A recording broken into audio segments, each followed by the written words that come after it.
This episode of DNews is presented by Kingsford. Hey guys, Trace here for DNews, and I am at the second annual Kingsford Invitational, which is here in New York City at the Intrepid Sea, Air, and Space Museum. We figured this would be the best place to come to get the science of outdoor cooking nailed down. What is the difference between barbecue and grilling?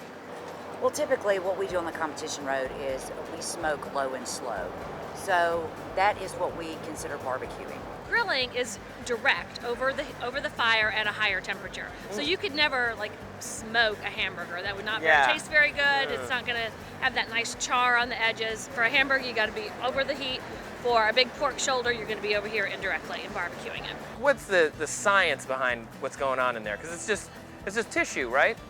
When you take a tough piece of meat, it's tough because of all the connective tissue, the cartilage, and everything that's in there. What happens when you cook low and slow, once you get up above a certain temperature, around 187 degrees, and hold it at that temperature, what happens is that connective tissue and all of that starts to break down, and the collagen starts to break down, and turns into gelatin. The meat itself is actually more tender to the bite. So the longer it stays above that temperature threshold, the better. So scientifically speaking, how would I get the best flavor from like a cut of meat? Like what would I have to do minimum to get it to taste good? Well, the very minimum is that you have to use some delicious charcoal and or wood. Charcoal is your heat source, wood is your flavor.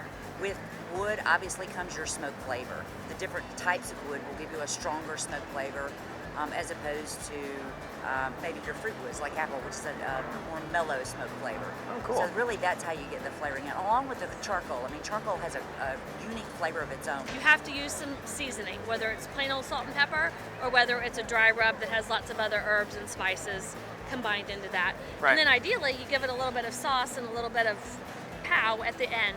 Something you probably wouldn't do when you're cooking at home, but we tend to, and a lot of other barbecue cooks tend to add phosphates. So the phosphates are basically going into the muscle fibers, and they're kind of free ions that are in there, kind of saturating the meat. They're allowing the fibers to expand and kind of retain that moisture that stays in there. What's the difference then between cooking in charcoal and cooking in gas? Well, gas is easy, and Got it. I have a gas grill, and a couple days a week I will certainly fire up that gas grill if I don't have time.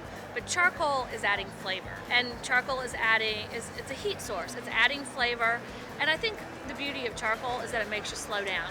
Because cooking is about so much more than just the food. It's really about your family and your friends. So now you know a little bit more about the science of what's going on inside of your grill. So get out there and enjoy yourself some cooked meat this weekend.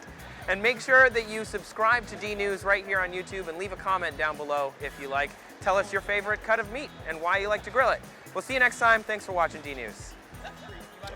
This is like the best job I've ever had.